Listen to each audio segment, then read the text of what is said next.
ಚರಣೆಗೆ ಪುರಿ ಯಾಚಿಸದೆ ಕೇಚರವಾಳ ಚರಾಚರ ಬಂಧಕ ಮೋಚಕನವುದೆಂದೋಚಿಸುತ್ತೆ ಉದೆಲ್ಲವಿದು ಬಾಳುವುದಕ್ಕೆ ಸಿರಿ ವಿನಯನ ಗುಣಗಳ ತಿಳಿದು ಭಜಿಸುವುದೇ ಲವಿದು ಬಾಳುವುದಕ್ಕೆ. ಇದು ಮೊದಲನೇ ಸದಾಮಾಚರಣ ಶಕ್ಯ. ಮೂರನೇ ಇದೆಯಲ್ಲ, ದೇವರು ಕೊಟ್ಟಿದ್ದರಲ್ಲಿ ತೃಪ್ತನಾಗಿರೋದು ತುಂಬಾ ದೊಡ್ಡದು. ತೃಪ್ತನಾಗಿ ಇರೋದು ಅಂತೇಳಿ ತಣ್ಣಗೆ ಊಟ ಮಾಡೋದು ಮನಗೋದಲ್ಲ, ಆಲೋಚನೆ ಮಾಡಬೇಕಿಲ್ಲ. ನನಗೆ ದೇವರು ಬೇಕಾದಷ್ಟು ಕೊಟ್ಟೆ, ಇನ್ನೂ ಸುದೈವದಿಂದ ರಿಟೈರ್ ಆದ ಅವನೊಂದು 16 ಲಕ್ಷ ರೂಪಾಯಿ ಅಥವಾ ಕೋಟಿವರೆಗೂ ಅವನಿಗೆ ಬೆನಿಫಿಟ್ ಬಂತು. ತಿಂಗಳ ಒಂದಿಷ್ಟು ಪೆನ್ಷನ್ ಬರುತ್ತೆ. ಟೆನ್ಷನ್ ಫ್ರೀ ಆಗಿ ಹಾಗೆ ಅಂತ ಇರೋದು. ಆಗಾಗ ಡಾಕ್ಟರ್ ಹತ್ರ ಹೋಗಿ ಬಂದು ಮಾತ್ರ ಅಂತ ಮಾತ್ರ ಸ್ವೀಕಾರ ಮಾಡೋದು. ಏನ್ ಮಾಡ್ತಾರೆ, ನಾನಾಯ್ತು, ನನ್ನ ಪಾಠ ಆಯಿತು ಅಂತ. ಇಷ್ಟು ಮಾತ್ರ ಅಲ್ಲ, ಪಾಠ ಪ್ರವಚನವನ್ನು ಮಾತಾಡೋದಕ್ಕೆ ಪಾಠ ಪ್ರವಚನವನ್ನು ಮಾಡಿಕೊಂಡು ನಿತ್ಯ ಸುಭಕೃತೆಗಳು ಅಚ್ಚುತ ಅಂಗಡಿಗಳ ಅರ್ಚಿಸಿ ಮೆಚ್ಚಿಸು ಎಚ್ಚರಲ್ಲಿ ತುಚ್ಛ ವಿಷಯಗಳ ನಿಚ್ಚಿಸದಲೇ ಎದುರ್ಚಾರಾಧನೆ ಪ್ರವಚನ. ಕಾರಣ ಏನು ಅಂದ್ರೆ, ಅಡ್ವರ್ಟೈಸ್ಮೆಂಟ್ ಇರೋದು ಅನೇಕ ಕಡೆ ನಮ್ಮಂತರ ಪರಿಚಯ ತುಂಬಾ ಇರುತ್ತೆ. ನಾವು ಏನೂ ಅಲ್ಲ, ನಿಜವಾಗ್ಲೂ ಸಾಧನೆ ಮಾಡ್ತಾ ಇರೋರು.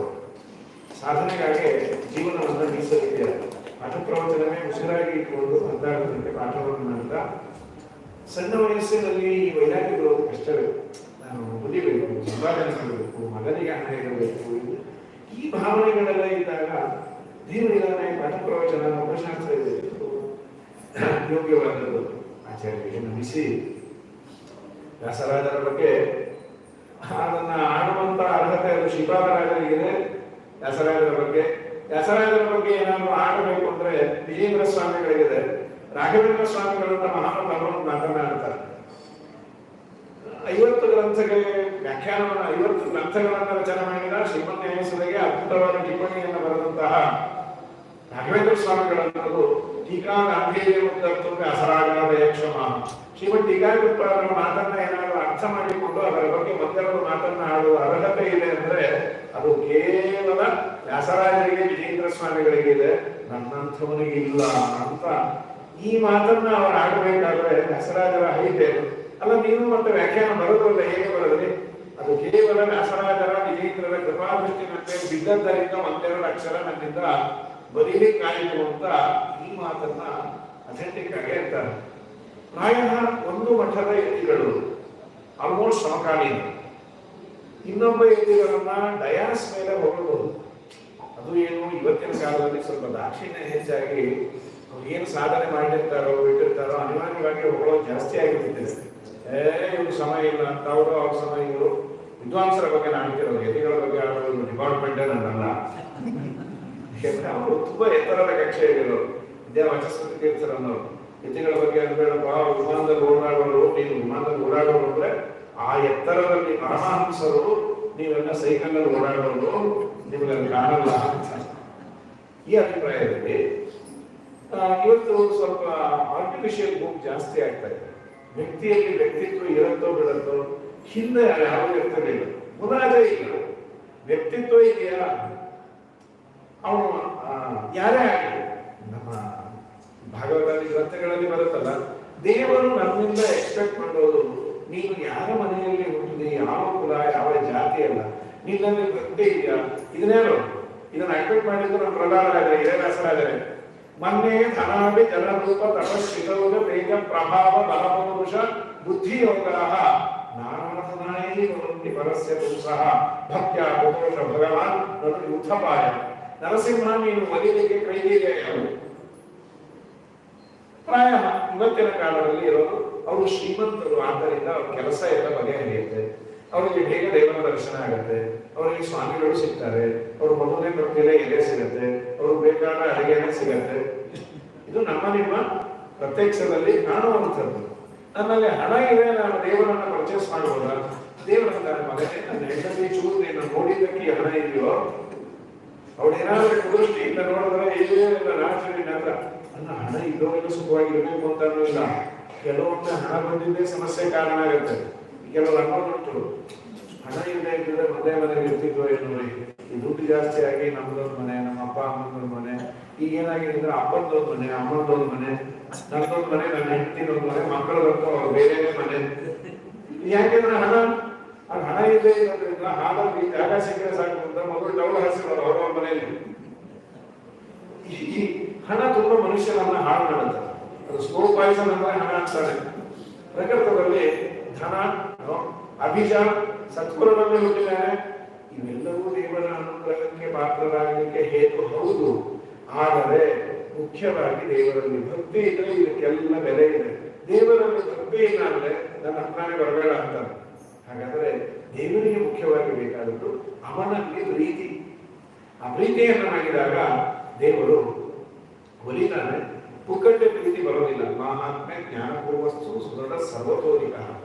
ಹಾಗಾದ್ರೆ ವ್ಯಾಸರಾಜರ ಬಗ್ಗೆ ಆಡಿದವರು ಶ್ರೀಪಾದರಾಜರು. ಸುಮ್ಮನೆ ಯಾವ ಕೊಂಡಾಡಿದ್ದಲ್ಲಿ ಶ್ರೀಪಾದರಾಜರ ಹೈಟು ಇದೇ ವ್ಯಾಸಯೋಗಿ ಚರಿತ್ರದಲ್ಲಿ ಸೋಮನಾಥ ಕವಿ ಅಂತ ವ್ಯಾಸರಾಜರ ಬಗ್ಗೆ ಇರುವಂತಹ ಕೃತಿ.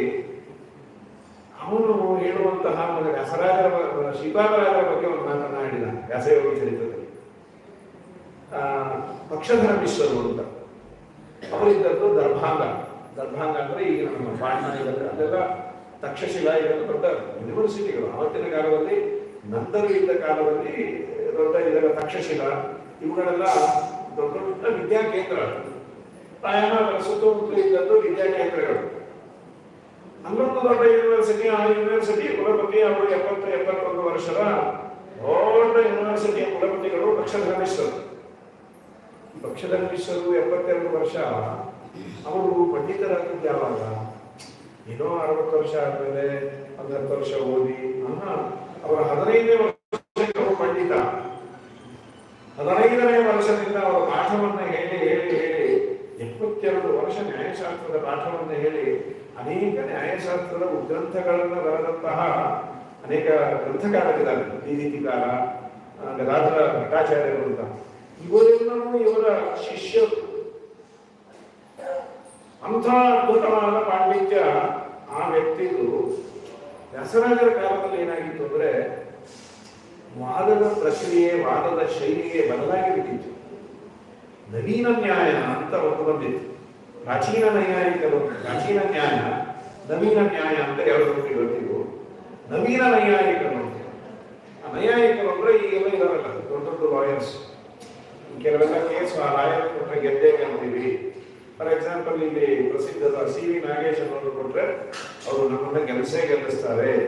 ಜಯಪತ್ರವನ್ನ ಹಿಡ್ಕೊಂಡೇ ಅವ್ರು ವಾಕ್ಯಾರ್ಥಕ್ಕೆ ಹೋಗ್ತಾರೆ, ಪಾಠಕ್ಕೆ ಹೋಗ್ತಾರೆ. ಇದ್ರಲ್ಲಿ ನೋಡಿಲ್ಲ, ಯೂಟ್ಯೂಬ್ ಅಲ್ಲಿ ನೋಡಿಲ್ಲ, ಆ ವ್ಯಕ್ತಿ ನೋಡಿಲ್ಲ ಅಂತ. ಈ ತರ ಕೆಲವರು ರೆಪ್ಯೂಟೆಡ್ ನೇಮ್ಸ್ ಇರುತ್ತೆ. ನಿಮ್ಮ ಕೇಸು ಅವರಲ್ಲಿ ಹೋದ್ರೆ ನೀವೇನು ಯೋಚನೆ ಮಾಡಬೇಡ್ರಿ, ಅವ್ರು ಬರ್ಬಿಟ್ಟಿದ್ರೆ ಸಾಕು, ನಿಮ್ಮನ್ನು ಗೆಲ್ಲಿಸ್ತಾರೆ. ಧರ್ಮಿಸಂತ ಸಾಪೇಕ್ಷ ಶಾಸ್ತ್ರ. ಹಾಗಾಗಿ ಆ ತರಹದ ವಾಕ್ಯಾರ್ಥವನ್ನ ಮಾಡುವ ನವೀನ ನೈಯಾಯಿಕರು ಅಂತ ಬಂದಂತಹ ಕಾಲ ಅದು. ನವೀನ ನೈಯಾಯಿಕರಿಗೆ ಸಿಲೆಬಸ್ ಚೇಂಜ್ ಆದಾಗ ಆಳದಲ್ಲಿ ಇಳಿಯುವ ಅಧ್ಯಯನ ಮಾಡುವವರು ಅದನ್ನು ಹೇಗೆ ಬಳಸಬೇಕು ಗೊತ್ತಿರೋದಿಲ್ಲ. ಆ ಜಂಕ್ಷನ್ ಅಲ್ಲಿ ವ್ಯಾಸರಾಜರ ಅವತಾರ ಆಗಿದೆ. ಅದಕ್ಕೆ ಹಿಂದೆ ಚಿಂತಾಮಣಿಕಾರರು ಅಂತ ಗಂಗೇಶೋಪಾಧ್ಯಾಯರು ಅಂತ ಪ್ರಾಯಃ ಕಲ್ಕತ್ತಾದವರಿರಬೇಕು. ಗಂಗೇಶೋಪಾಧ್ಯಾಯರು ಅವರು ಒಂದು ಗ್ರಂಥವನ್ನು ಬರೆದಿದ್ದಾರೆ, ಚಿಂತಾಮಣಿ ಅಂತ. ಮಣಿಕಾರರು ಅಂತ ಅವರನ್ನು ಕರೀತಾ ಇರ್ತಾರೆ. ಆ ಚಿಂತಾಮಣಿ ಅನ್ನೋ ಗ್ರಂಥದ ಅಧ್ಯಯನ, ಅದರ ಪಾಠ, ಅದರ ಪ್ರವಚನ, ಅದರ ಮೇಲೆ ವಾಕ್ಯಾರ್ಥಗಳು. ಆ ಚಿಂತಾಮಣಿಕಾರರ ನವೀನ ನ್ಯಾಯ ಗ್ರಂಥಗಳು ಬಿಟ್ಟು ಪ್ರಪಂಚದಲ್ಲಿ ಯಾವ ಗ್ರಂಥಗಳು ಇಲ್ಲ ಅನ್ನುವಂತಹ ಒಂದು ಧೋರಣೆ ಶುರುವಾಗಿತ್ತು. ವೇದಾಂತ ಇಲ್ಲ, ದ್ವೈತ ಇಲ್ಲ, ಅದ್ವೈತ ಇಲ್ಲ ಅನ್ನುವ ಮಟ್ಟದಲ್ಲಿ ಇತ್ತು. ವ್ಯಾಸರಾಜರಿಗೆ ಶ್ರೀಮದಾಚಾರ್ಯರ ಸಿದ್ಧಾಂತವನ್ನು ಮಂಡನೆ ಮಾಡಬೇಕು. ಮಂಡನೆ ಮಾಡುವ ಮುಂಚೆ ಇವ್ರ ಬಾಯಿ ಮುಚ್ಚಿಸ್ಬೇಕಲ್ಲ. ಆ ಚಿಂತಾಮಣಿ ಗ್ರಂಥದ ಮೇಲೆ ವಾಕ್ಯಾರ್ಥವನ್ನು ಮಾಡುವಂತಹ ಗ್ರಂಥವನ್ನು ರಚನೆ ಮಾಡಿದ ಪುಣ್ಯಾತ್ಮರು ವ್ಯಾಸರಾಜರು. ಅದೇ ತರ್ಕತಾಂಡವ. ಮಣಿಕಾರರು ಹೀಗೆ ಬರೀತಾರೆ, ಅದು ಸರಿಯಲ್ಲ ಅಂತ ಅದರ ಖಂಡನೆಯನ್ನ ವ್ಯಾಸರಾಜರು ಇರಲಿ. ನಮ್ಮ ವಿದ್ಯಾಶ್ರೀ ತೀರ್ಥ ಶ್ರೀಪಾದಂಗಳವರು ಪ್ರಾಯ ನೀವೆಲ್ಲ ಕೇಳಿದ್ದೀರಿ. ಹೋದ ವರ್ಷವೋ ಈಗ ಹೇಳಿದ್ರಲ್ಲ ಕುಂಭಯೋಗನೋ ಇನ್ನೊಂದು ಯಾವ ಸಂದರ್ಭದಲ್ಲಿ ಒಂದು ಇದನ್ನ ಹೇಳಿದ್ರು. ಒಂದು ಇನ್ಸಿಡೆಂಟ್ ಅನ್ನ ಸುಮಾರು ಅವರು ಹೇಳಿದ್ದು ಇವತ್ತಿನಿಂದ 50 ವರ್ಷದ ಹಿಂದೆ, 45-50 ವರ್ಷದ ಹಿಂದೆ. ಪ್ರಾಯ ಆಗ ಪ್ರಹ್ಲಾದಾಚಾರ್ಯರು ಒಂದು 25-26 ವರ್ಷ ಅವರು ವಿದ್ಯಾಪೀಠದಲ್ಲಿ ಆಗ ಅಧ್ಯಯನ ಮಾಡಿ ಒಳ್ಳೆ ತರುಣ ವಿದ್ವಾಂಸರು. ತಿರುಪತಿಯಲ್ಲಿ ಒಂದು ಇದು ನಡೆದಿತ್ತಂತೆ, ಒಂದು ಸೆಮಿನಾರ್. ಕಾಶಿಯಿಂದ ಬಹಳ ದೊಡ್ಡ ನೈಯಾಯಿಕರು, ಅವರೊಂದು 60 ವರ್ಷ ಇರಬಹುದು, ಅವರನ್ನ ಕರೆಸಿ ಈ ಇದನ್ನ ಮಾಡ್ತಾರೆ, ವರ್ಕ್ಶಾಪ್. ನ್ಯಾಯಶಾಸ್ತ್ರದ ಸ್ಟೂಡೆಂಟ್ಸ್ಗೆಲ್ಲ ವರ್ಕ್ಶಾಪ್ ಮಾಡೋದು. ಬೇರೆ ಬೇರೆ ವಿದ್ಯಾಪೀಠದಲ್ಲಿ ಯಾರ್ಯಾರು ಅಧ್ಯಯನ ಮಾಡಿದ್ರು, ಗುಣಮುಖ ವಿದ್ಯಾಪೀಠದಿಂದ ಇವರು ಇನ್ಯಾರು ಹೋಗಿದ್ರು ಗೊತ್ತಿಲ್ಲ. ಸರಿ, ಎಲ್ಲರೂ 50, 55, 60 ವರ್ಷದ ಕಾಶಿಯಲ್ಲಿ ವಿದ್ವಾಂಸರು ಅಂದ್ರೆ ಯಾರು ಬಾಯಿ ಬಿಚ್ಚಕ್ಕೆ ಹೋಗಲ್ಲ. ಆ ಪ್ರೊಫೆಸರ್ ಏನೇ ಹೇಳ್ತಾರೋ ಅದನ್ನ ಓಕೆ ಚೆನ್ನಾಗಿದೆ ಅಂತ ಶುರು ಮಾಡಿದಾಗಿನಿಂದ ಶುರು ಮಾಡಿ 1 ಗಂಟೆಗೆ 1.5-2 ಗಂಟೆ ಅವರೊಂದು ವಿಷಯವನ್ನು ಮಂಡನೆ ಮಾಡಿದ ಮೇಲೆ ಇದರ ಬಗ್ಗೆ ಏನಾದರೂ ಸಂದೇಹ ಇದೆಯಾ ಅಂದ್ರೆ, ಪ್ರಹ್ಲಾದಾಚಾರ್ಯರು ಶುರು ಮಾಡಿದರೆ 3 ದಿವಸ ಸೆಮಿನಾರ್ ಆಯಿತಂತೆ. 3 ದಿವಸವೂ ಅವ್ರಿಗೂ ಪ್ರಹ್ಲಾದಾಚಾರ್ಯರಿಗೆ ಚರ್ಚೆ ಆಗಿ ಕಡೆಗೆ ಇದು ಬಗೆಹರಿಯಲ್ಲ ಅಂತ ಅವರು ಊರಿಗೆ ಹೋಗಬೇಕಾಗಿತ್ತು. ವೈಂಡಪ್ ಮಾಡಿ ಕರೆದು ಕೇಳಿದ್ರಂತೆ, 24-27 ವರ್ಷಕ್ಕೆ ಇಷ್ಟು ನ್ಯಾಯಶಾಸ್ತ್ರದ ಆಳವಾದ ಅಧ್ಯಯನ ನಿಮಗೆಲ್ಲಿ? ನಾನು ಏನು ಹೇಳಿದ್ರು ಅವ್ರ ಮೇಲೆ ಪ್ರಶ್ನೆ ಮಾಡ್ತೀರಲ್ಲ, ಹೇಗೆ ಇದು ಹೇಗೆ ಸಾಧ್ಯ ಆಯಿತು? ನೀವು ಅಷ್ಟು ಅಧ್ಯಯನ ಮಾಡಿದ್ದೀರಾ? ನಾನು ಅಧ್ಯಯನ ಮಾಡಿಲ್ಲ, ವ್ಯಾಸರಾಜರು ಮಾಡಿದ ತರ್ಕತಾಂಡವವನ್ನು ಚೂರೋಪಾಡು ನೋಡಿದ್ದಾರೆ ಅಂತ ಇಷ್ಟು ಆಳವಾಗಿ ವ್ಯಾಸರಾಜರು ಬರೆದಿದ್ದಾರೆ. ಸ್ವಾಮಿ ಅಧಿಕಾರದ ಯಾವ ಘಟ್ಟಕ್ಕೆ ಏನು ಪ್ರಶ್ನೆ ಮಾಡಬೇಕೋ ಅದರ ಪ್ರಶ್ನೆ, ಅದರ ಉತ್ತರವನ್ನು ಕೂಡ ವ್ಯಾಸರಾಜರು ಆಲ್ರೆಡಿ ಮಾಡಿಟ್ಟಿದ್ದಾರೆ ತರ್ಕತಾಂಡವದಲ್ಲಿ ಅಂತ. ಇದು ವ್ಯಾಸರಾಜರು ಕೊಟ್ಟಂತಹ ಸರಕು ಇನ್ನು 1000 ವರ್ಷ ಆದರೂ ಕೂಡ ಬಳಸಬಹುದಾದ ಮೆಡಿಸನ್. ಸಾಮಾನ್ಯ ಮೆಡಿಸನ್ಗೆ ಎಕ್ಸ್ಪೈರಿ ಡೇಟ್ 2 ವರ್ಷ ಇರುತ್ತೆ. ವ್ಯಾಸರಾಜರ ಗ್ರಂಥಗಳಿಗೆ ಅದು ಓದೋರೇ ಎಕ್ಸ್ಪೈರ್ ಆಗಕ್ಕೆ ಅದಕ್ಕೆ ಎಕ್ಸ್ಪೈರಿ ಡೇಟ್ ಅಂತ. ಸೆನ್ಸ್ ಏನದ ಅದ್ಭುತ! ಒಬ್ಬ ಯತಿಗಳು ಇನ್ನೊಬ್ಬ ಯತಿಗಳನ್ನ ಸಮಕಾಲೀನರು ಅಥವಾ ನಂತರದವರು ಗ್ರಂಥಸ್ಥವಾಗಿ ಹೊಗಳೋದು ತುಂಬಾ ಕಮ್ಮಿ. ಅದು ತುಂಬಾ ದೊಡ್ಡ ವಿದ್ವಾಂಸರಾಗಿದ್ರೆ ಹೊಗಳೋದು ಕಮ್ಮಿ, ಅವ್ರ ಬಗ್ಗೆ ಗೌರವ ಇರಬಹುದು. ವ್ಯಾಸರಾಜರ ಕಾಲದ ನಂತರ ಬಂದವರು ಅಂತಂದ್ರೆ ರಘುತ್ತಮ ತೀರ್ಥ ಶ್ರೀಪಾದಂಗಳವರ ಶಿಷ್ಯರು ವಿದ್ಯಾಧೀಶ ತೀರ್ಥ ಶ್ರೀಪಾದಂಗಳು. ಬಹಳ ದೊಡ್ಡ ಗ್ರಂಥ ಸುಧೆಗೆ ಟಿಪ್ಪಣಿ ವಾಕ್ಯಾರ್ಥ ಚಂದ್ರಿಕಾ ಅಂತ.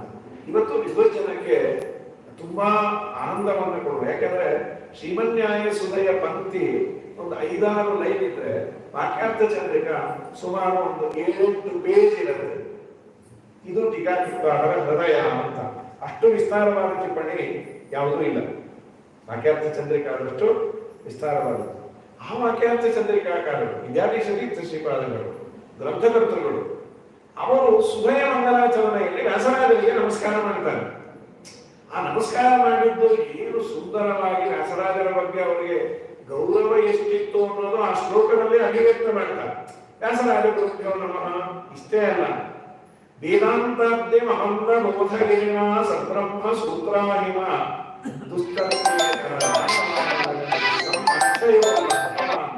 ಸಂನ್ಯಾಯಾಮೃತ ಚಂದ್ರಿಕೆ ತರ್ಕೇ ಕರೋ ತಾಂಡವಂ ಸೋಯಂ ವ್ಯಾಸ ಯತೀಂದ್ರ ಪೂಜ್ಯ ಚರಣೋ ನಿತ್ಯಂ ಭವೇ ಮೇಮುದೆ ಅಂತ ಶ್ರೀಮನ್ಯಾಯ ಸುಧೆಯ ಮಂಗಲಾಚರಣೆಯ ಸಾಲಿನಲ್ಲಿ ವ್ಯಾಸರಾಜರಿಗೆ ನಮಿಸಬೇಕಾದ್ರೆ ಏನ ವಿದ್ಯಾಧೀಶರ ಆ ಹಿರಿಮೆ, ಆ ವ್ಯಾಸರಾಜರ ಬಗ್ಗೆ ಇದ್ದ ಗರಿಮೆ. ವೇದಾಂತಾಬ್ದಿ ಅಮಂದ ಬೋಧಗೇನ, ವೇದಾಂತವೆಂಬ ದೊಡ್ಡ ಸಮುದ್ರ. ಆ ಸಮುದ್ರವನ್ನ ಮಥನ ಮಾಡಿದರಂತೆ ವ್ಯಾಸರಾಜರು. ಮಥನ ಮಾಡಬೇಕಾದ್ರೆ ಮಂದರ ಪರ್ವತ ಬೇಕಲ್ಲ. ವ್ಯಾಸರಾಜರ ಬುದ್ಧಿಯೇ ಮಂದರ ಪರ್ವತದಷ್ಟು. ಅಥವಾ ಅಮಂದ ಬೋಧಗಿರಿನ, ಅಮಂದ ಬೋಧರು ಅನ್ನೋದ್ರೆ ಅಂದ್ರೆ ಮಧ್ವಾಚಾರ್ಯರು ಅಂತ ಇಟ್ಕೋಬಹುದು. ಮಧ್ವಾಚಾರ್ಯರಿಗೆ ಮಂತ ಅಂದ್ರೆ ಕಡಿಮೆ, ಅಮಂತ ಅಂದ್ರೆ ಪೂರ್ಣ ಪ್ರಜ್ಞಾಚಾರ್ಯರು. ಪೂರ್ಣ ಪ್ರಜ್ಞಾಚಾರ್ಯರ ಶಾಸ್ತ್ರವೆಂಬ ಮಂದರ ಪರ್ವತವನ್ನ ಅದರಲ್ಲಿ ಹಾಕಿ ವ್ಯಾಸರಾಜರು ಏನು ಅದ್ಭುತವಾಗಿದೆ. ವೇದಾಂತಗಳು, ಉಪನಿಷತ್ತುಗಳೆಂಬಂತಹ ವೇದಾಂತಗಳು, ವೇದಗಳು, ಉಪನಿಷತ್ತುಗಳೆಂಬ ದೊಡ್ಡ ಸಮುದ್ರ. ಆ ಸಮುದ್ರದಲ್ಲಿ ಮಂಥರ ಪರ್ವತ, ಅನಂತ ಬೋಧಗಿರಿನ ಮಧ್ವಾಚಾರ್ಯರ ಶಾಸ್ತ್ರವೆಂಬ ದೊಡ್ಡ ಬೆಟ್ಟ ಅಥವಾ ವ್ಯಾಸರಾಜರ ಬುದ್ಧಿನೇ ಆ ಎತ್ತರದ್ದು. ಅದಕ್ಕೆ ಹಾವು ಬೇಕಲ್ಲ. ಮಥನ ಮಾಡಲಿಕ್ಕೆ ಸದ್ಬ್ರಹ್ಮ ಸೂತ್ರಾಯಿನ ಬ್ರಹ್ಮಸೂತ್ರಗಳೆಂಬ ಹಾವನ್ನ ಚೆನ್ನಾಗಿ ಕಟ್ಟಿ ಸದ್ಬ್ರಹ್ಮ ಸೂತ್ರಾಯಿನ ದುಸ್ತರ್ಕೇತರ ದಾನವಾಮರಗಣೈ ಅದನ್ನು ಮಥನ ಮಾಡಲಿಕ್ಕೆ ಸಮುದ್ರ ಮಥನ ಮಾಡಲಿಕ್ಕೆ ಒಂದು ಕಡೆ ದಾನವರು ಇನ್ನೊಂದು ಕಡೆ ದೇವತೆಗಳು ಬೇಕಲ್ಲ. ಹೌದು, ದುಸ್ತರ್ಕಗಳೆಂಬ ದಾನವರು, ಸತ್ತರ್ಕಗಳೆಂಬ ದೇವತೆಗಳು ಅಂದ್ರೆ ಆಚಾರ್ಯರ ಮಾತುಗಳೆಂಬ ದೇವತೆಗಳು, ಪರಕೀಯರ ಮಾತುಗಳೆಂಬ ದಾನವರನ್ನ ಹಾಕಿ ಚೆನ್ನಾಗಿ ಮಥನ ಮಾಡಿದ್ರಂತೆ ವ್ಯಾಸರಾಜರು. ದುಸ್ತರ್ಕೇತರ ದಾನವಾಮರಗಣೆ ಸಮ್ಮಚ್ಚಯೋ ಲಬ್ಧವಾನ್. ಅಲ್ಲಿ ಸಮುದ್ರ ಮಥನ ಮಾಡಿದಾಗ ಅಮೃತ ಬಂತು, ಚಂದ್ರ ಬಂದ. ಆಮೇಲೆ ನಮ್ಗೆ ಅಮೃತ ಸಿಗಲಿಲ್ಲ ಅಂತ ದೈತ್ಯರೆಲ್ಲ ಕುಣದಾಡಿ ಯುದ್ಧ ಮಾಡಿ ಸತ್ತೋದು. ಇಲ್ಲೇನೇನ್ ಬಂತು? ಅದಕ್ಕಂದ್ರು ಸನ್ಯಾಯಾಮೃತ, ನ್ಯಾಯಾಮೃತ ಅನ್ನೋ ಅಮೃತ ಬಂತು. ತಾತ್ಪರ್ಯ ಚಂದ್ರಿಕಾ ಅನ್ನೋ ಚಂದ್ರ ಬಂದ. ತರ್ಕೆ ಕಳು ತಾಂಡವ, ತರ್ಕ ತಾಂಡವ ಅನ್ನುವಂತಹ ಗ್ರಂಥ ಬಂತು. ಸ್ವಯಂ ವ್ಯಾಸ ಯತೀಂದ್ರ ಪೂಜ್ಯ ಚರಣ.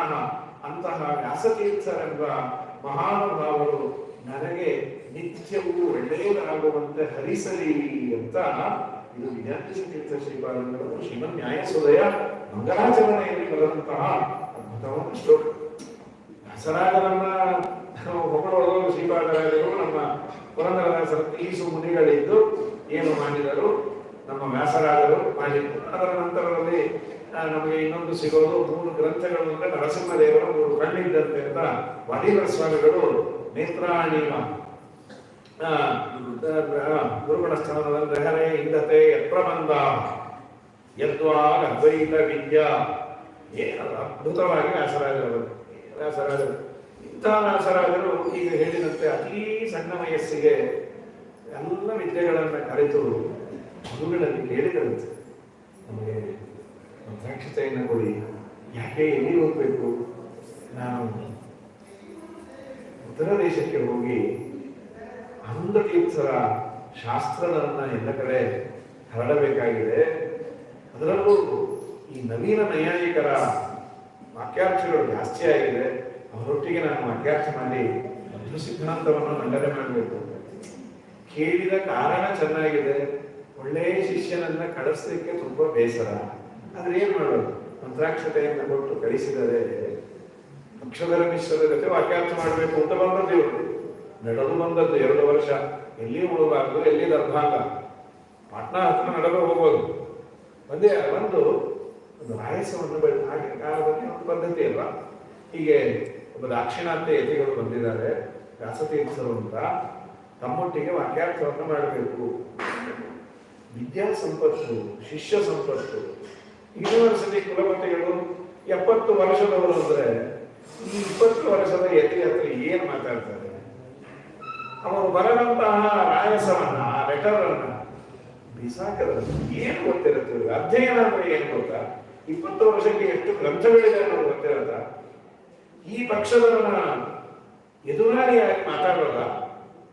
ಪಾಪ ವ್ಯಾಸರಾಜರಿಗೆ ತುಂಬಾ ಬೇಸರ ಆಯ್ತು. ಇಲ್ಲಿಂದ ನಡೆದು ಹೋದ್ರೆ ಅಪಾಯಿಂಟ್ಮೆಂಟೇ ಸಿಗಲಿಲ್ಲದೆ ಆಯ್ತು. ದೇವರನ್ನು ಪ್ರಾರ್ಥನೆ ಮಾಡುವಂದಾಗ ಒಂದು ಯೋಗ ದರ್ಭಾಂಗ ದೇಶದ ರಾಜನಿಗೆ ಮಕ್ಕಳಾಗಿರ್ಲಿಲ್ಲ. ಪಾಪ ಮಕ್ಕಳಾಗಿಲ್ಲ ಅಂತ ಯಾರ್ಯಾರು ಏನೇನೋ ಮಾಡ್ತಾ ಇದ್ರು. ಯಾರೋ ಹೇಳಿದ್ರು ದಾಕ್ಷಿಣಾತ್ಯ ಯತಿಗಳು ಬಂದಿದ್ದಾರೆ ವ್ಯಾಸತೀರ್ಥರು ಅಂತ, ವರ್ಚಸ್ಸು ತುಂಬಾ ಇದೆ, ಅವರೇನಾದ್ರೂ ನನಗೆ ಮಂತ್ರಾಕ್ಷತೆಯನ್ನು ಕೊಟ್ರೆ, ಫಲವನ್ನು ಕೊಟ್ರೆ ಆಗ್ತದ? ಸರಿ, ಓಡಿ ಬಂದರು. ಅವರು ಬಂದು ಪ್ರಾರ್ಥನೆ ಮಾಡಿದಾಗ ಏನಾದ್ರು ಮಾಡಿ ಅನುಗ್ರಹ ಮಾಡಿ ಆಗಲಿ.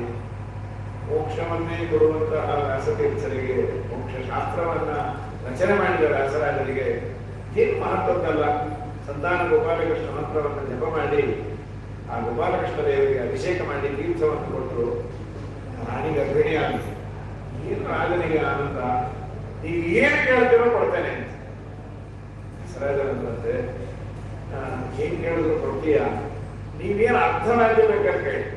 ಇಲ್ಲ, ರಾಜ್ಯ ಬೇಡ ಅಂತಾನೆ ತಲೆ ಬಳಸ್ಕೊಂಡು ಕೂತಿದ್ದೀವಿ, ಬೇಡ, ಏನಾದ್ರು ಕೇಳಿ. ಒಂದೇ ಒಂದು ಕೊಡು, ನಿಮ್ಮ ರಾಜನ ಹಣದಿಂದ ನಡೀತಾ ಇರೋದು ಯೂನಿವರ್ಸಿಟೀಸ್, ಎಲ್ಲ ವಿದ್ಯಾಸಂಸ್ಥೆಗಳು ನಡೀತಾ ಇದ್ದಂತೆ ಸರ್ಕಾರದಲ್ಲಿ ರಾಜರುಗಳೆಲ್ಲ ಯೋಗ್ಯರಿದ್ರು. ಹಾಗಾಗಿ ಸರ್ಕಾರದಿಂದ ನಡೀತಾ ಇದೆ, ನನಗೆ ಒಂದೇ ಒಂದು ಅವಕಾಶ, ಏನು ಸೀಟ್ ಬೇಕಾ ಅಥವಾ ನೀವು ಲೆಕ್ಚರರ್ ಏನೂ ಬೇಡ, ಕುಲಪತಿಗಳ ಜೊತೆ ನಾನು ವಾಕ್ಯಾರ್ಥ ಮಾಡಬೇಕು, ಒಂದು 4-5 ತಾಸು ಅವರೊಟ್ಟಿಗೆ ವಾಕ್ಯಾರ್ಥ ಮಾಡಲೇಬೇಕು ಅಂತ ನೀವೊಂದು ಆಜ್ಞಾ ಲೆಟರನ್ನ ಅವನಿಗೆ ಕೊಡಬೇಕು. ಇಷ್ಟೇನಾ ಅಂತ ಅವನನ್ನ, ಅದು ನಿನಗೆ ಇಷ್ಟೇನಾ, ನಮ್ಮ ಲೈಫ್ ಟೈಮ್ ಅಚೀವ್ಮೆಂಟ್ ಅಂತಂದ್ರೆ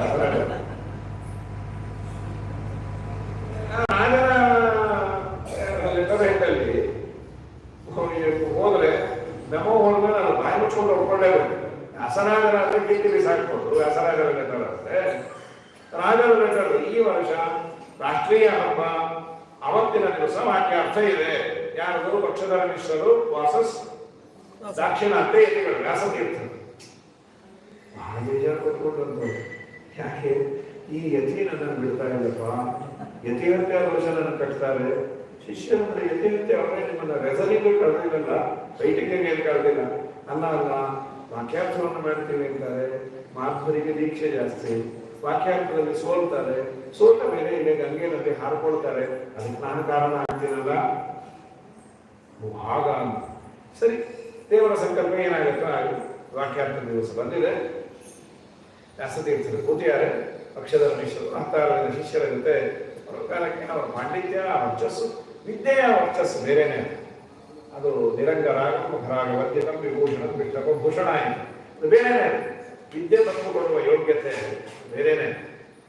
ಬರೋ ಕಾಲಕ್ಕೆ ವ್ಯಾಸತೀರ್ಥರನ್ನ ನೋಡಿದ ಕೂಡಲೇ ನಮಸ್ಕಾರ ಮಾಡೇಬಿಟ್ಟು ಆಮೇಲೆ ತಡವರಿಸ್ಕೊಂಡು, ಸ್ವಾಮಿ ಇವ್ರ ಜೊತೆನೆ ವಾಕ್ಯ ಅಂತ. ಹೌದಾ, ವರ್ಚಸ್ಸು ತುಂಬ ಚೆನ್ನಾಗಿತ್ತು. ಆಮೇಲೆ ಹೇಳಿದ್ರು, ನಾನು ನಮಸ್ಕಾರ ಮಾಡಿದ್ರೆ ಅನ್ಕೊಂಡು ನೀವು ದೊಡ್ಡವರು ನಾ ಸಣ್ಣವನು ಎಲ್ಲ ಅನ್ಕೊಳ್ಳೋರು ಬೇಕಾಗಿಲ್ಲ. ಕಾಷಾಯ ದಂಡ ಮಾತ್ರೇಣ ಇತಿ ಪೂಜ್ಯೋನ ಸಂಶಯ. ನಾನು ಗೃಹಸ್ಥ ಬಿಳಿ ಬಟ್ಟೆ, ನೀವು ಕೆಂಪು ಬಟ್ಟೆ, ಅದಕ್ಕೆ ಮಾಡಿದ್ದೀನಿ ಬಟ್ಟೆಗೆ, ಅದು ಬೇಡ ಅಂತ ದಾಸರಾಯ. ಅಲ್ಲ, ನಿಮ್ಗೆ ಯಾಕೆ ಅಷ್ಟು ಹಠ, ನನ್ನೊಟ್ಟಿಗೆ ವಾಕ್ಯಾರ್ಥವನ್ನು ಮಾಡಬೇಕು ಅಂತ? ನಾನು ನಿಮ್ಮೊಟ್ಟಿಗೆ ವಾಕ್ಯಾರ್ಥ ಮಾಡಬೇಕು ಅಂತಲ್ಲ, ಸಿದ್ಧಾಂತವನ್ನು ನಾನು ಜಗತ್ತಿಗೆ ತಿಳಿಸ್ಬೇಕಾಗಿದೆ. ಸರಿ, ನೀವೇನೋ ನನ್ನೊಟ್ಟಿಗೆ ವಾಕ್ಯಾರ್ಥ ಮಾಡಬೇಕು ಅಂತಿದ್ದೀರಿ, ನನ್ನ ಪರಿಚಯ ನಿಮಗಿಲ್ಲ, ಅಷ್ಟು ಸುಲಭ ಅಲ್ಲ. ನಾನು ನಿಮ್ಮೊಟ್ಟಿಗೆ ವಾಕ್ಯಾರ್ಥ ಏನು ಮಾಡ್ಲಿಕ್ಕೆ ಹೋಗೋದಿಲ್ಲ. ನಿಮ್ಗೊಂದು ಪರೀಕ್ಷೆಯನ್ನ ಹೇಳ್ತಾರೆ. ನಾನು ನನ್ನ ಒಂದು ಗ್ರಂಥದ ವಿಷಯವನ್ನ ನಿಮ್ಮ ಮುಂದೆ ಪ್ರಸ್ತಾವನೆ ಮಾಡ್ತೇನೆ. ಅದು ಪ್ರಾಯಃ 1 ದಿನ ಆಗ್ಬೋದು, 2 ದಿನ ಆಗ್ಬೋದು. ಪ್ರಸ್ತಾವನೆ ಮಾಡಿದ ವಿಷಯವನ್ನ ನೀವು ಅರ್ಥ ಮಾಡಿಕೊಳ್ಳೋದು ಬೇಕಾಗಿಲ್ಲ. ನಾನು ಹೇಳಿದ್ದನ್ನ ಗ್ರಾಸ್ಪ್ ಮಾಡಿ ಆಸ್ ಇಟ್ ಈಸ್ ನೀವು ನೇಪೃಕಾರರ ಹೇಳಿದ್ರೆ ಸಾಕು. ಅಂದ್ರೆ ತನ್ನ ಬಗ್ಗೆ ಅಷ್ಟು ಕಾನ್ಫಿಡೆನ್ಸ್. ಆಗ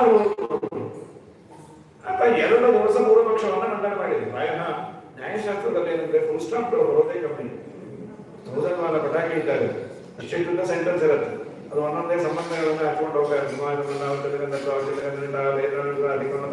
ಅಂತ, ಆ ನಿಷ್ಠ ಈ ನಿಷ್ಠ ಅಂತ ಹೇಳಿ 2 ದಿವಸ ಅವರು ಪೂರ್ವಪಕ್ಷವನ್ನು ಮಂಡನೆ ಮಾಡಿ ಆದ ಮೇಲೆ ಅರ್ಥವಾಯಿತು, ದೇವರ ಅನುಗ್ರಹದಿಂದ, ಗುರುಗಳ ಅನುಗ್ರಹದಿಂದ ಆಗಿದೆ. ಇದನ್ನು ವಾಪಸ್ ಹೇಳಬೇಕು ಅಂತ ತಾವು ಹೇಳಿದ್ವಿ. ಇದನ್ನ ಹೇಳೋದು 3 ರೀತಿ ಇದೆ. ಒಮ್ಮೆ ಎಲ್ಲವನ್ನ ಹೇಳಿ ಖಂಡನೆ ಮಾಡಲು, ಅಲ್ಲಲ್ಲೇ ನಿಲ್ಲಿಸಿ ಖಂಡನೆ ಮಾಡಲು, ವಾಕ್ಯದ ಖಂಡನೆ ಮಾಡಿಕೊಂಡು ಹೋಗಲು. ಈ ಪಕ್ಷಗಳಿಗೆ ಇವತ್ತಿನವರೆಗೂ ಖಂಡನೆ ಅನ್ನುವ ಪದವೇ ಗೊತ್ತಿಲ್ಲ. ಏನಾದರೂ ಮಾಡಿಕೊಳ್ಳಿ ಅಂತ. ಏನು ವ್ಯಾಸರಾಜರು, ಶಿವರಾಜರ ಅನುಗ್ರಹ, ಟೀಕಾಕೃತರ ಪೂರ್ಣಾನುಗ್ರಹ, ಆನಂದ ತೀರ್ಥರ ಅನುಗ್ರಹ, ತರ್ಕತಾಂಡವರ ಮಹಾಚರಣೆಯಲ್ಲಿ ಅಂತಾರೆ, ಆನಂದ ತೀರ್ಥೋಪದಿಷ್ಟೋ ನಿಧರ್ ನಾರಾಯಣತ್ವಯ ಪ್ರದರ್ಶಿತೋ ಏನ ಸಮ್ಯಕ್ ತೀರ್ಥಂ ತಮಾಶ್ರಯೇ. ನಮ್ಮ ಟೀಕಾಕೃತರು ಅಂದರೆ ಸಾಮಾನ್ಯರಲ್ಲ. ಆನಂದ ತೀರ್ಥರು ನಮಗೆಲ್ಲ ಒಂದು ನಿಧಿಯನ್ನ ಇಲ್ಲಿದೆ ಅಂತ ಹೇಳಿದ್ರಂತೆ. ಸಪೋಸ್ ನಾವು KGF ಅಲ್ಲಿ ಇದ್ದೇವೆ, ಯಾರೋ ಮತ್ತೆ ಹೇಳ್ತಾರೆ, ಸರ್ ಆ ಮನೆ ನೀವು ತಗೊಳ್ಳಿ, ಆ ಮನೆ ನಿಧಿ ಇದೆ, ಏನೋ ತಗೊಂಡ್ರಿ, ಅವ್ರು ಹೇಳಿದ್ರು ಅಂತ ನಿಧಿನ ಅಗಿಲಿಕ್ಕೆ ಶುರು ಮಾಡಿದ್ವಿ. ಏನು ಸಿಗುತ್ತೆ? ಮಣ್ಣು ಸಿಗತ್ತೆ ಅಷ್ಟೇ. ಆ ಮಣ್ಣು ಯಾವುದು, ಬಂಗಾರ ಯಾವುದು ಅಂತ ಸಪರೇಟ್ ಮಾಡುವಂತಹ ಆ ಗಣಿಗಾರಿಕೆಯ ತಂತ್ರಜ್ಞಾನ ಗೊತ್ತಿರೋವನಿಗೆ ಮಣ್ಣು ಯಾವುದು, ಬಂಗಾರ ಯಾವುದು ಗೊತ್ತಾಗುತ್ತೆ. ಇಲ್ಲ ಅಂದ್ರೆ ಇದು ಫ್ಲೋರಿಂಗ್ ಹಾಗಾಗತ್ತೆ ಅಷ್ಟೇ ನಮಗೆ. ಆನಂದ ತೀರ್ಥರು ಹೇಳಿದ್ದು ನಾರಾಯಣ ಅಂದರೆ ದೊಡ್ಡ ನಿಧಿ ಅಂತ. ಆದರೆ ಆ ನಿಧಿಯನ್ನ ಬಂಗಾರದ ಆಭರಣದ ರೂಪದಲ್ಲಿ ಶೋರೂಮಿಗೆ ಬರುವಂತೆ ಮಾಡಿದ ಎಂಜಿನಿಯರ್ ಯಾರು ಅಂದ್ರೆ ಶ್ರೀಮದ್ ಟೀಕಾಕೃತ್ಪಾದರು ಅಂತ ಟೀಕಾಕೃತ್ಪಾದರಿಗೆ ನಮಿಸೋದು.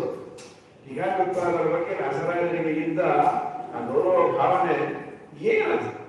ಕಡುಗಜ್ಜಿಪಗೆ ಸರಿಯಂತೆ ನಿಮ್ಮದ ಗಡನಯ ಕೇಳುತ್ತ ನುಡಿ ಮುಂದೋಡದ ಗಡಗಡ ನಡಗುತ್ತ ಮೈಗಳು ಅಡವಿಯಲ್ಲಡಗು ನಿಮ್ಮ ಭೀತಿಯಲ್ಲಿ ಎದುರಾರೈ ಪ್ರಭುವೇ ಸಮನಾರೈ ಕುಟಿಲ ಮತಗಳ ಚಟುರಂಧಕಾರಕ್ಕೆ ಪಟುಕರ ತತ್ವ ಪ್ರಕಾಶಿಗೆ ಎಂಬ ಚತುರ ತಪದಿಂದ ಖಂಡಿಸಿದೇನು ಕಡದಿ ಮೆರೆದ ಗುರ ಕಟಕರ್ಜ ಮಿತ್ರ ಎದುರಾರೈ ಪ್ರಭುವೇ ಸಮನಾರೈ ಅರ್ಥಿ ಮಂದಾರ ವೇದಾರ್ಥ ವಿಚಾರ ಸಮರ್ಥ ಶ್ರೀಕೃಷ್ಣ ಪರಮುಜ ಬೃಂದ ಪ್ರತ್ಯರ್ಥಿ ಮಾದೇವ ಕಂಠೀರ ವಾಕ್ಷೋಭ್ಯ ತೀರ್ಥ ಕರಜ ಜಯ ತೀರ್ಥ ಯತೀಂದ್ರ.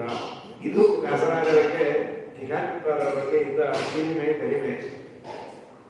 ಸರಿ, ಎಲ್ಲವನ್ನ ಬಿಡಿಸಿ ಸುಂದರವಾಗಿ ಆಚಾರ್ಯರ ಸಿದ್ಧಾಂತವನ್ನು ಮಂಡನೆ ಮಾಡೋ ಕಾಲಕ್ಕೆ ಸಾಷ್ಟಾಂಗ ನಮಸ್ಕಾರ ಮಾಡಿ ಕಣ್ಣೀರಿಂದ ಕಾಲು ತೊಳೆದು, ಇದು ಬಟ್ಟೆಗಳಲ್ಲ, ಇದು ನಿಮಗೆ ನಮಸ್ಕಾರ, ನೀವು ಹಿರಿಯ ವಿದ್ವಾಂಸರಿದ್ದೀರಿ, ಏನು ವಿದ್ವತ್ತು ನನ್ನದು.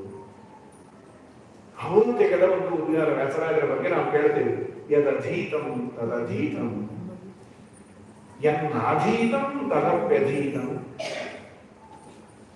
ಪಕ್ಷದ ವಿಪಕ್ಷ ನಾವೇಕ್ಷಿ ವಿನಾ ನವೀನ ವ್ಯಾಸೇನ. ಜಗತ್ತಿನಲ್ಲಿ ಅಧ್ಯಯನಕ್ಕೆ ಏನೇನು ಮಟೀರಿಯಲ್ಸ್ ಇದೆ ಅದನ್ನು ನಾವೆಲ್ಲ ಓದಿದ್ದೇನೆ ಅನ್ಕೊಂಡಿದ್ದೆ. ಯದಧೀತಂ, ನಾನು ಏನೋ ಓದಿದೇನೋ ಅದೆಲ್ಲವನ್ನೂ ನೀವು ಓದಿದ್ದೇನೆ. ಯನ್ನಾಧೀತಂ ಯದನಧೀತಂ ಅಂತ ಪಾಠ ಉಂಟು. ಯಾವುದು ನಾನು ಓದಿಲ್ಲ ಅದನ್ನು ತಾವು ಓದ್ಕೊಂಡಿದ್ದೀನಿ. ನನ್ನ ಜೀವನದಲ್ಲಿ ಈ ಪಕ್ಷದವನಿಗೆ ಯಾರಾದರೂ ಬಾಯಿ ಹಚ್ಚಿ ಗೆಲ್ತಾರೆ ಅಂದ್ರೆ ವೇದವ್ಯಾಸರೇ ಮತ್ತೆ ಬರಬೇಕು ಅನ್ನುವ ಭ್ರಮೆ ಇತ್ತು. ನೀವು ವ್ಯಾಸರಲ್ಲ, ಅಭಿನವ ವೇದವ್ಯಾಸರು ಅಂತ ಹೇಳಿ ವ್ಯಾಸರಾಜರ ಬಗ್ಗೆ ನಿಮ್ಮನ್ನು ತಯಾರು ಮಾಡಿದ್ರು ಗುರುಗಳಾದರು. ನಮ್ಮ ಗುರುಗಳು ಶ್ರೀಪಾದರಾಜರು, ನನಗೆ ಇಬ್ಬರು ಗುರುಗಳು, ನನ್ನ ಜನ್ಮಕ್ಕೆ ಕಾರಣರಾದವರು ಬ್ರಹ್ಮಣ್ಯ ತೀರ್ಥರು. ಇನ್ನೊಂದು ಪಾಠವನ್ನು ಹೇಳಿ ನನ್ನನ್ನ ಈ ಮಟ್ಟಕ್ಕೆ ತಂದವರು ನಮ್ಮ ಶ್ರೀಪಾದರಾಜರು. ಅವರು ಹೇಳಿರ್ತಾರೆ, ಅವರು ದರ್ಶನ ಮಾಡಬೇಕಲ್ಲ, ನಿಮ್ಮನ್ನು ತಯಾರು ಮಾಡಿ ಅಂದರೆ ಇನ್ನೆಂಥ ಹುಡುಗಿ ಇರಬೇಕು. ಅವರು ಅವರೆಲ್ಲೋ ಮುಳುಭಾಗದಲ್ಲಿರ್ತಾರೆ, ನಿಮಗೆ 72 ವರ್ಷ, ನೀವು ಅಲ್ಲಿ ಬರೋದು ಹೇಗೆ? ನಡೆದು ಬರುವ ಕಾಲ ಇಲ್ಲ, ನಾನು ದೇವರಲ್ಲಿ ಪ್ರಾರ್ಥನೆ ಮಾಡ್ತೇನೆ, ಒಂದು 2-3 ವರ್ಷ ನನಗೆ ಆಯುಷ್ಯ ಕೊಡು. ಶ್ರೀಪಾದರಾಜರ ದರ್ಶನ ಆದ ಕೂಡಲೇ ಪ್ರಾಣ ಹೋದ್ರು ಪರವಾಗಿಲ್ಲ, ಅವರ ದರ್ಶನ ಮಾಡಬೇಕು. ಅಲ್ಲಿಂದ ನಡೆದು ಬಂದಾಗ ವ್ಯಾಸರಾಜರ ಮುಂದೆ ಎಲ್ಲ ಸಂಚಾರ ಮಾಡಿಕೊಂಡು ಬರ್ತೇವೆ ಎಂದು ಇವರು ಬಂದಿದ್ದಾರೆ. ಪಕ್ಷದ ಮಿಶ್ರರು ಶ್ರೀಪಾದರಾಜರನ್ನು ಭೇಟಿ ಆಯಿತು. ಶ್ರೀಪಾದರಾಜರು ಅವರನ್ನು ನೋಡಿದ ಕೂಡಲೇ ಯಾವ ವಾಕ್ಯಾರ್ಥಕ್ಕೆ ಬಂದಿರಬೇಕು. ನನ್ನ ಕೂಸಿಟ್ಟಿದ್ರೆ ಚೆನ್ನಾಗಿರೋದು, ಅದು ವಾಕ್ಯಾರ್ಥ ಮಾಡೋದು ನೋಡಿ ನಾನು ಹಿಂದೆ ಆನಂದ ಪಡ್ಬೋದಾಗಿತ್ತು. ಇರಲಿ, ವಾಕ್ಯಾರ್ಥವನ್ನು ಮಾಡುವ, ತಾವು ಯಾರು, ಎಲ್ಲಿಂದ ಬಂದದ್ದು, ಅವ್ರು ಏನು ವಿಚಾರ ಹೇಳ್ತಾನೆ ಇಲ್ಲ. ಯದಧೀತಂ ತದಧೀತಂ, ಏನು ಓದಿದೆಯೋ ಅದು ಓದಿದ್ದಾರೆ. ಅಲ್ಲಿ ಏನಾಗಬೇಕಾಗಿತ್ತು? ಯನ್ನಾಧೀತಂ ತದಪ್ಯಧೀತಂ. ನನಗೆ ಏನು ಬೇಕು? ಪಕ್ಷದ ವಿಪಕ್ಷ ನಾವೇಕ್ಷಿನ ನವೀನ ವ್ಯಾಸೇನ. ಅಂದ್ರೆ ವ್ಯಾಸ ಅಂದ್ರೆ ನಮ್ಮ ಕೂಸು ಅಂತ ಗೊತ್ತಾಯ್ತಲ್ಲ, ನಮ್ಮ ಕೂಸು ಏನು ತಯಾರು ಮಾಡಿದ್ರಿ. ಆಗ ವ್ಯಾಸಯೋಗಿ ಚರಿತೆಯಲ್ಲಿ ಅವನು ಮಾತಾಡ್ತಾನೆ, ನಿಕ್ಷೇಪ ಭಾಜನಮಿವ ಮಧ್ವಮುನಿ ರಹಸ್ಯಸ್ಯ. ಶ್ರೀಮದ್ ಆನಂದ ತೀರ್ಥ ಭಗವತ್ಪಾದಾಚಾರ್ಯರ ಗ್ರಂಥಗಳಲ್ಲಿ ಇರುವ ಅತೀ ರಹಸ್ಯವಾದ ಪ್ರಮೇಯಗಳು ಏನಾದರೂ ಇವತ್ತಿನ ಭಾಷೆಯಲ್ಲಿ ಹೇಳೋದಾದ್ರೆ, ಒಂದು ಕಂಪ್ಯೂಟರ್ ಅಲ್ಲಿ ಅಥವಾ ಒಂದು ಫೈಲ್ ಅಲ್ಲಿ ನಮ್ಗೆ ಬೇಕಾದದ್ದೆಲ್ಲ ಬೇಕು, ಎಲ್ಲಿದೆ ಆ ಫೈಲ್ ಓಪನ್ ಮಾಡು, ಇದು ಗೆಟ್ ಎವ್ರಿಥಿಂಗ್. ಹಾಗೆ ಮಧ್ವಾಚಾರ್ಯರ ಸಿದ್ಧಾಂತದಲ್ಲಿ ಹೇಳಿದ ಅತೀ ರಹಸ್ಯವಾದ ಪ್ರಮೇಯಗಳೆಲ್ಲ ಯಾವುದಾದ್ರೂ ಒಂದು ಫೈಲಲ್ಲಿ ಒಂದೇ ಒಂದು ಕ್ಲಿಕ್ಕಿಗೆ ನಮಗೆ ಸಿಗಬೇಕು ಅಂದ್ರೆ ಅದು ಶ್ರೀಪಾದರಾಜರು ಅನ್ನೋ ಫೈಲ್ ಅಂತ ಹೇಳಿ ನಿಕ್ಷೇಪ ಭಾಗನವಿವ ಮತ್ತೊಂದು ರಹಸ್ಯಸ್ಯ. ಅವನು ಇನ್ನೂ ಅಂತಾನೆ, ವ್ಯಾಸರಾಜರ ಹೈಟ್ ಏನು ಅಂದ್ರೆ ಆ ಕಾಲದಲ್ಲಿ ಕೃಷ್ಣದೇವರಾಯನ ಕಾಲದಲ್ಲಿ ಸಂಪತ್ತಿಗೆ ಕಡಿಮೆ ಇಲ್ಲ, ವಿದ್ವಾಂಸರಿಗೆ ಬೇಕಾದಷ್ಟು ಬೆಳ್ಳಿ ಬಂಗಾರ ವಜ್ರ ವೈಡೂರ್ಯ ಹೊಲ ಮನೆ ಎಲ್ಲ ಕೊಟ್ಟು ವಿದ್ವಾಂಸರಿಗೆ ಒಂದೇ ಒಂದು ಬೇಸರ ಅಂತ. ಏನದು? ನಾನು ಮಾಡಿದ ಈ ಕೃತಿಯನ್ನು ವ್ಯಾಸರಾಗದ ಒಂದ್ಸಲಿ ಕೇಳಿ ಅವ್ರು ದುಡ್ಡು ಕೊಡೋದು ಬೇಡ, ಕಾಸು ಕೊಡೋದು ಬೇಡ, ಮಂತ್ರಾಕ್ಷತೆಯನ್ನು ಕೊಡೋದು ಬೇಡ, ಎರಡು ಸಲಿ ತಲೆ ಅಲ್ಲಾಡಿಸಿದ್ರೆ ಸಾಕು, ನಿಂಗೇನ್ ಆಗತ್ತೆ. ಅವರಂದರೆ ಮೇರುಣಾಂ ಶತಮರಹತಿ ಕ್ಷಿತಿತಲೆ ವಿದ್ಯಾಸು ವಿದ್ಯಾವತಾಂ ಅಂತ. ಮೇರುಣಾಂ ಶತಮರಹತಿ, ವ್ಯಾಸರಾಜರು ಒಂದು ವೇಳೆ ಏನಾದ್ರೂ ನಾವು ಮಾಡಿದ ಕೃತಿಯನ್ನ ಕೇಳಿ ತಲೆ ಅಲ್ಲಾಡಿಸಿ ಚೆನ್ನಾಗಿದೆ ಅಂದ್ರೆ 1000 ಮೇರು ಪರ್ವತವನ್ನು ಕೊಟ್ಟರೆ ಏನು ಆನಂದ ಆಗಬೇಕು ಅದಕ್ಕಿಂತ ಹೆಚ್ಚಿನ ಆನಂದ ಮೇರುಣಾಂ ಶತಮರಹತಿ ಕ್ಷಿತಿತಲೆ ವಿದ್ಯಾಸು ವಿದ್ಯಾವತಾಂ ಅಂತ ವ್ಯಾಸರಾಜರ ಬಗ್ಗೆ ಇದ್ದಂತಹ ಆ ಕಾಲದ ಅದ್ಭುತವಾದ ಅವರ ಹೆಮ್ಮೆ, ಹಿರಿಮೆ, ಗರಿಮೆ. ವ್ಯಾಸರಾಜರ ಅಂದ್ರೆ ಅದೊಂದು ವೃತ್ತಿಗಳು. ವ್ಯಾಸರಾಜರ ಗ್ರಂಥಗಳು ಅಂದ್ರೆ ಅದು PhD ಗ್ರಂಥ. ನ್ಯಾಯಾಮೃತ, ಚಂದ್ರಿಕಾ, ತಾಂಡವ, ಅದಲ್ಲದೆ ಭೇದೋಜ್ಜೀವನ ಅಂತ ಒಂದು ಗ್ರಂಥ. ವೇದದ ಪುನರುಜ್ಜೀವನಗೊಳಿಸಿದ ಪುಣ್ಯಾತ್ಮರು. ಇಂತಹ ಮಹಾನುಭಾವರ ಆರಾಧ್ಯರಾದ ವ್ಯಾಸರಾಜರ ಮಹಿಮೆಯನ್ನ ಹೇಳುವ ರಹಸ್ಯವು ನಮ್ಗೆ ಇರೋದಿಲ್ಲ. ಯಾಕೆಂದ್ರೆ ಬಹಳ ದೊಡ್ಡವರು. ಅದನ್ನೆಲ್ಲ ಅವರ ಗ್ರಂಥಗಳನ್ನ ಆತ್ಮಸಾತ್ ಮಾಡಿಕೊಂಡು ಅದನ್ನೆಲ್ಲವನ್ನ ವಾಕ್ಯಾರ್ಥಗಳಲ್ಲಿ ಬಳಸುವಂತಹ ಜನರು ವ್ಯಾಸರಾಜರ ಬಗ್ಗೆ ಆಡಬೇಕು. ಏನೋ ನಾವು ಮಧ್ವಮಂತ್ರದಲ್ಲಿ ಹುಟ್ಟಿದೀವಿ, ವ್ಯಾಸರಾಜರ ಪರಿಚಯ ಇದೆ ಅಂತ ಒಂದೆರಡು ಮಾತಾಡೋದ್ರಿಂದ ಏನು ಅವರ ಹಾಡು ಒಂದೇ ಒಂದು. ನಮ್ಮ ನ್ಯಾಯಾಮೃತದ ಶ್ರೀನಿವಾಸ ತೀರ್ಥರ ಟಿಪ್ಪಣಿ, ಇದರಲ್ಲಿ ಶ್ರೀನಿವಾಸ ತೀರ್ಥರ ಟಿಪ್ಪಣಿ, ವ್ಯಾಸರಾಜರು ಒಂದು 3 ಲೈನ್ ಇರುತ್ತೆ, ಅದಕ್ಕೆ ಬರೀತಾರೆ 2 ಪೇಜ್ ಬರೀತಾರೆ. ಇದು ವ್ಯಾಸರಾಜರ ಅಭಿಪ್ರಾಯ, ಇದು ವ್ಯಾಸರಾಜರ ಅಭಿಪ್ರಾಯ. ಒಂದು ಸಣ್ಣ ಮಾತನ್ನ ವ್ಯಾಸರಾಜರು ಆಡ್ದಾಗಿರುತ್ತೆ. ಅದರ ಆಳ, ಅದರ ಹರಿವು, ಅದರ ಎಳದಟ್ಟು ಬರ್ತಾ ಇರುತ್ತೆ. ಇದು ವ್ಯಾಸರಾಜರ ಅದ್ಭುತತೆ. ಅಂತಹ ವ್ಯಾಸತೀರ್ಥರ, ವ್ಯಾಸರಾಜರ ಈ ಪರಮ ಪವಿತ್ರವಾದ ಆರಾಧನೆ ದಿವಸ ಅವರ ಬಗ್ಗೆ ಒಂದೆರಡು ಮಾತನ್ನ ಆಡದೇ ಇದ್ರೆ ನಾವು ಮಾಧ್ವರಾಗಿಯೂ ಕೂಡ ಮಾಧ್ವರಲ್ಲ ಅಂತಾಗಿರ್ತೇವೆ. ಏಕೆಂದ್ರೆ ಪುನಃ ಮಧ್ವಮತದ ಸಿದ್ಧಾಂತವನ್ನ ಗಟ್ಟಿಯಾಗಿ ನಿಲ್ಲುವಂತೆ ಈ ಬಿಲ್ಡಿಂಗ್ಗಳನ್ನ ರಿನೋವೇಷನ್ ಆಗಾಗ ಮಾಡ್ತೇವೆ. ಇನ್ನೊಂದು 3 ವರ್ಷ ಚೆನ್ನಾಗಿರತ್ತಪ್ಪ, ರೀಎನ್ಫೋರ್ಸ್ಮೆಂಟ್ ಮಾಡೋದು ಅಂತ. ಹಾಗೆ ವ್ಯಾಸರಾಜರು ಸಿದ್ಧಾಂತ ಅತಿ ಅದ್ಭುತವಾದ ಗಟ್ಟಿಯದ್ದೇ. ಇಂಥ ಮಹಾಮಹಿಮರೆಲ್ಲ ಬಂದು ಇವ್ರಂತ ಇದ್ದದ್ದು ಎನಿಂತಿ ಪೋಟು ಎಳ್ಳರಕಾಯಿಗಳು 3 ಫೂಟು ಕಟ್ಟು ಕೋಟಾರಕಾರಗಳು ವ್ಯಾಸರಾಜರು ಅಂತ ಹೇಳಿ ಅಪೈದೀಕ್ಷಿತರನ್ನವರು ಒಂದು ವೀರೇಂದ್ರ ಸ್ವಾಮಿಗಳ ಮಹಿಮೆಯನ್ನು ಕೇಳ್ತಾರೆ. ವೀರೇಂದ್ರ ಸ್ವಾಮಿಗಳಂತಹ ಮಹಾನುಭಾವರನ್ನ ತಯಾರು ಮಾಡಿದ ವ್ಯಾಸರಾಜರು ವೀರೇಂದ್ರ ಸ್ವಾಮಿಗಳ ಜೊತೆ ಅಪೈದೀಕ್ಷಿತರು ವ್ಯಾಖ್ಯಾನ ಮಾಡಬೇಕಾದ್ರೆ ಸೀಲಿ ಹೋದ ಸೌತೆಕಾಯಿಗೆ 3 ಕಟ್ಟನ್ನ ಹಾಕಿ ಗಟ್ಟಿ ಮಾಡಿದ ವ್ಯಾಸರಾಜರು ಅಂತ. ಮಧ್ವ ಸಿದ್ಧಾಂತವಿರಬಾರ್ದು, ಸೀಲೆ ಇರಲಿಲ್ಲ, ಸೀಲೇಬಾರದು ಅಂತ ಅತಿ ಗಟ್ಟಿಯನ್ನು ಮಾಡಿದ್ದು ಅಂತ. ಇದು ವ್ಯಾಸರಾಜರ ಬಗ್ಗೆ. ಅಂತಹ ವ್ಯಾಸತೀರ್ಥರ ಇವತ್ತಿಗೂ ಅನೇಕ ಜನಕ್ಕೆ ದೀಕ್ಷೆಯನ್ನು ಕೊಟ್ಟು, ಬಂಗಾಳದಲ್ಲಿ ಬಹಳ ಜನಕ್ಕೆ ದೀಕ್ಷೆಯನ್ನು ಕೊಟ್ಟು ವ್ಯಾಸರಾಜರು ಅವರನ್ನೆಲ್ಲ ವೈಷ್ಣವರನ್ನಾಗಿ ಮಾಡಿದಂತಹ ಪುಣ್ಯಾತ್ಮರು. ಚೈತನ್ಯ ಪಂಥ ಅವರಿಗೆ ವ್ಯಾಸರಾಜರ ಗುರುಗಳು. ವ್ಯಾಸರಾಜರ ಗ್ರಂಥಗಳು ಅವರಿಗೆ ಸಿಲೆಬಸ್, ನ್ಯಾಯಮೃತಾದಿ ಗ್ರಂಥಗಳನ್ನ ಸಿಲೆಬಸ್ ಆಗಿ ಇಟ್ಕೊಂಡಿದ್ದಾರೆ. ಹಾಗಾಗಿ ವ್ಯಾಸರಾಜರ ಬಗ್ಗೆ ಆಡುವ ಹೇಳಿದಲ್ಲ, ಅವರ ಬಗ್ಗೆ ಆಡಬೇಕು ಅಂದ್ರೆ ದೊಡ್ಡವರೇ ಆಡಿದ್ದನ್ನ ಒಂದು ಮಾತು ಹೇಳಿ ಮುಗಿಸ್ಕೊಂಡು, ಈಸು ಮುನಿಗಳಿದ್ದೇನು ಮಾಡಿದರಯ್ಯ ವ್ಯಾಸ ಮುನಿ ಮಧ್ವಮತವನುದ್ಧರಿಸಿದ ಕಾಶೀಗದಾದರ ಮಿಶ್ರನ ಕೂಡ ಪಾದವ ಮಾಡಿ ಸೋಲಿಸಿ. ಪಕ್ಷದ ಮಿಶ್ರ ವಾಕ್ಯಾರ್ಥ ಮಾಡಿದ್ದು ಹೆಚ್ಚು ಅದೆಲ್ಲ ನಮಗೆ ಗೊತ್ತಾಗೋದು. ಪುರಂದರದಾಸರು ಮಾಹಿತಿ ಕೊಟ್ಟಿದ್ದಾರೆ.